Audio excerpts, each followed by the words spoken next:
नमस्कार प्रिय विद्यार्थियों। आज हम भारत के भूगोल में भारत की प्राकृतिक वनस्पति और वन संसाधन के बारे में अध्ययन करेंगे। प्रारंभ में भारत में वन क्षेत्र बहुत अधिक विशाल भाग में फैला हुआ था। देश के लगभग एक तिहाई भूभाग पर वनस्पति पाई जाती थी। उस समय जनसंख्या भी कम थी। वन पदार्थ और लकड़ी की सीमित मात्रा का उपयोग किया जाता था। लोगों की मांग कम थी, इसलिए वन बहुत कम मात्रा में काटे जाते थे।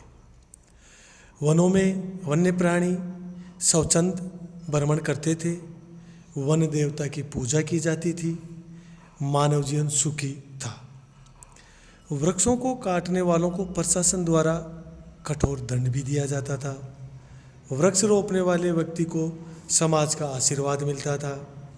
भारतीय संस्कृति एवं सभ्यता की अनेक घटनाएं इन वनों से जुड़ी हुई है। नैमिषारण्य में ही महाभारत की रचना की गई। संपूर्ण देश में तपोवन पाए जाते थे, जिनमें रहकर ऋषि तथा मुनि भगवान की भक्ति में लीन रहते थे।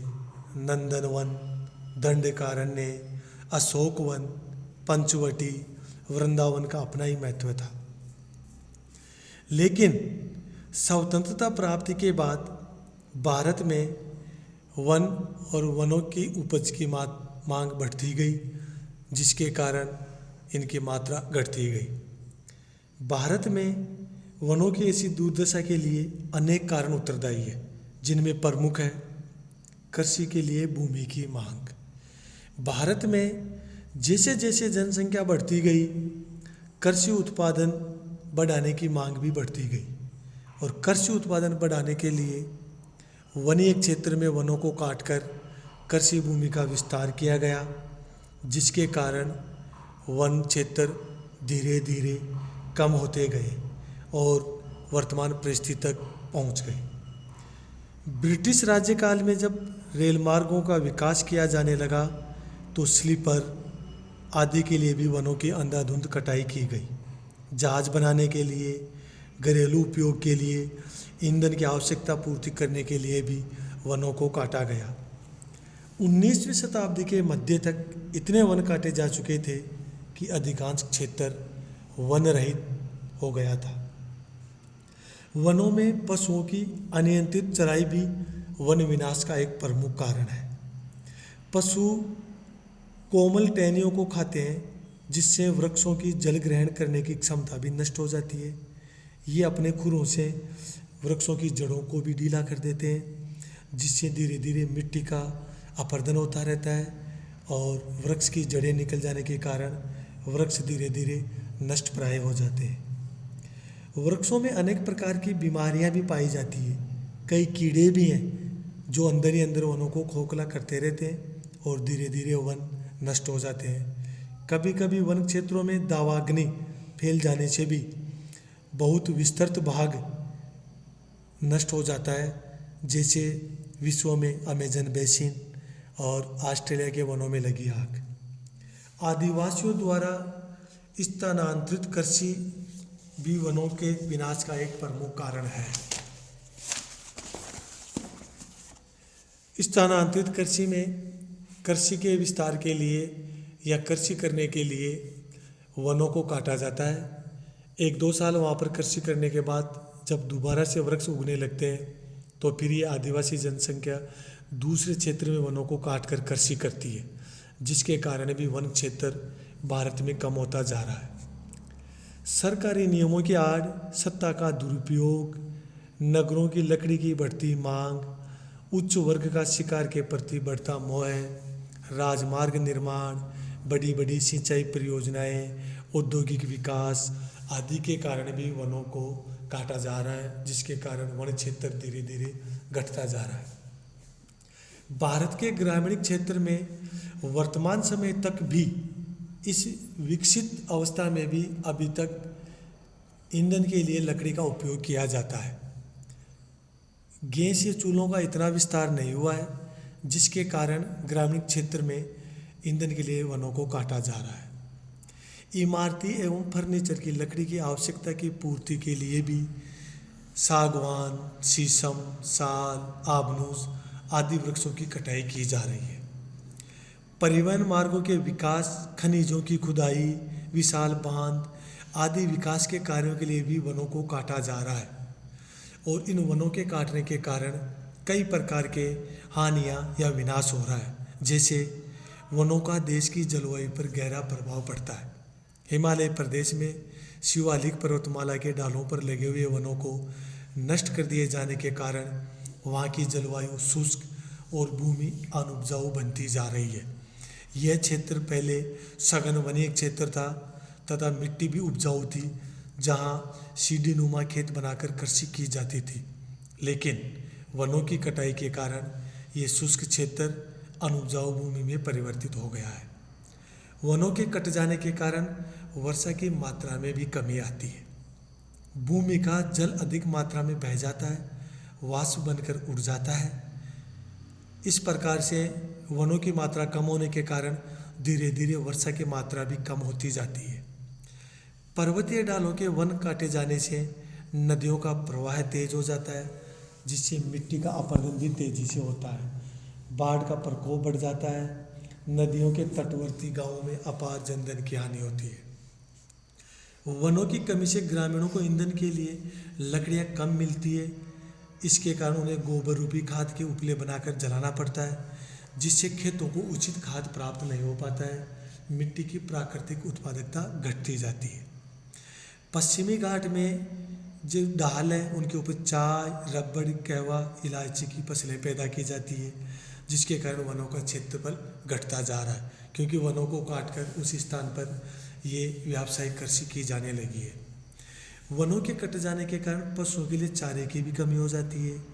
इसके अलावा वनों पर निर्भर उद्योग धंधों को भी कच्चा माल नहीं मिल पाता है।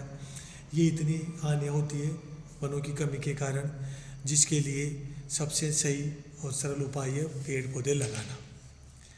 भारत में प्राकृतिक वनस्पति। भारत का अधिकतर भाग उष्णकटिबंधीय है, जबकि कुछ भाग समुद्र तट से अधिक ऊंचा होने के कारण शीतोष्ण कटिबंध में आता है। इन दोनों ही भागों के मध्य शीतोष्ण कटिबंध के भाग है। कुछ भागों में वर्षा औसत से अधिक होती है, तो बहुत अधिक भाग सूखा रहता है। भूमि की प्रकृति और जलवायु में भिन्नता होने से भारत में विभिन्न प्रकार की वनस्पति पाई जाती है।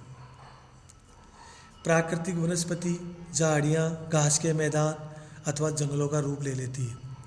3750 मीटर ऊंचे क्षेत्रों में सामान्यतः पर्वतीय वनस्पति पाई जाती है, अर्थात इससे अधिक ऊंचाई पर स्थित वनों को पर्वतीय वनस्पति कहते हैं। 2000 से 3500 मीटर की ऊंचाई तक शीतोष्ण, पतझड़ तथा संकुल वन मिश्रित वनस्पति पाई जाती है। पहाड़ियों के निचले भाग मैदानों में उष्णकटिबंधीय वनस्पति पाई जाती है। पूर्व की ओर जहाँ वर्षा अधिक होती है, सदाबहार तथा घने वृक्ष पाए जाते हैं। अतः भारत में मुख्य रूप से वन वर्षा का अनुसरण करते हैं। जहाँ पर वर्षा अधिक होती है वहाँ सघन वन पाए जाते हैं। जैसे जैसे वर्षा कम होती जाती है वनों का आवरण भी घटता जाता है और शुष्क क्षेत्रों में मरुस्थलीय वनस्पति पाई जाती है। भूमि की रचना एवं जलवायु संबंधी विभिन्नताओं के कारण वनस्पति कई प्रकार की पाई जाती है। हिमालय के पर्वतीय घास के मैदान तो दूसरी ओर उष्णकटिबंधीय सघन वन तथा शुष्क और दलदली वनस्पति पाई जाती है। भारत में एक विशेष प्रकार की वनस्पति कहीं नहीं मिलती, वरन कई प्रकार की जातियों का मिश्रण पाया जाता है। तिब्बत, साइबेरिया तुल्य वनस्पति हिमालय के ऊपरी डालों पर मिलती है, जबकि निचले डालों पर जापानी तथा चीनी जाति की शीतोष्ण कटिबंधीय वनस्पति पाई जाती है। अधिक पूर्वी भागों में यूरोपीय जाति की वनस्पति जैसे बीज, चेस्टनट आदि के वृक्ष पाए जाते हैं।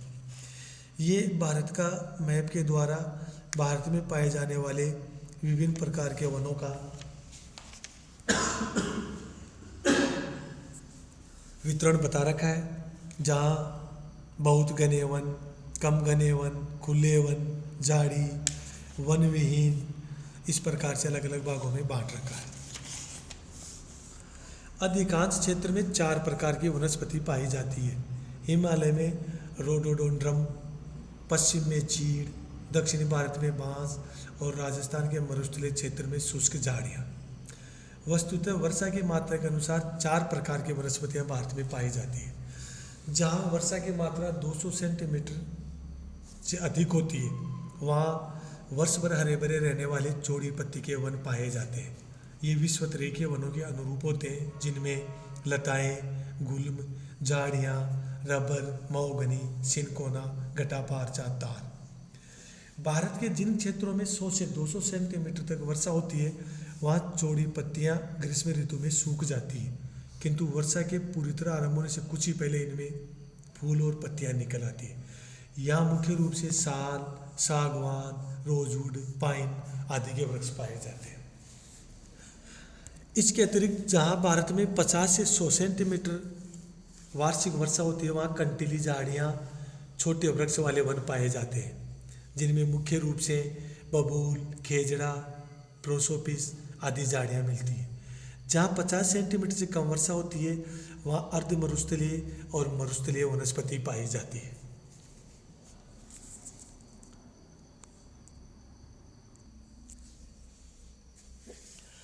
– 2011 की वन रिपोर्ट के अनुसार भारत की राष्ट्रीय वन नीति में देश के कुल 33% भूभाग को वनाच्छादित करने का लक्ष्य निर्धारित किया गया है, जिसके अंतर्गत 65% वन पहाड़ी प्रदेशों और पर्वतीय प्रदेश में तथा 20 से 25% वन मैदानी भागों में वनाच्छादित करने का लक्ष्य रखा गया है।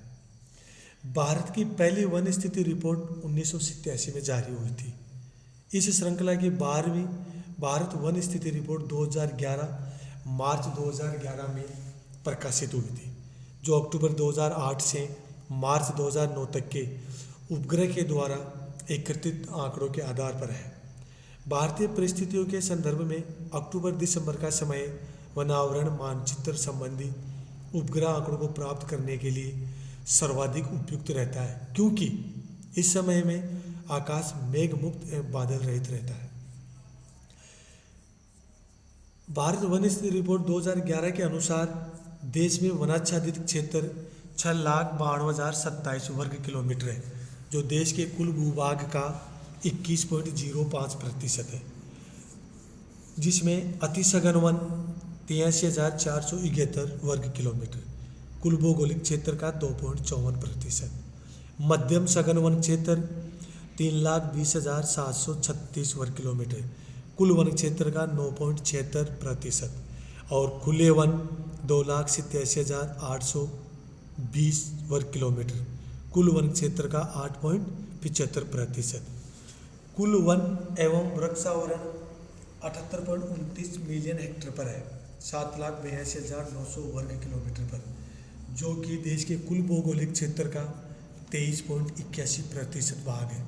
इनमें 21.05% वन तथा 2.76% वृक्षारोपण।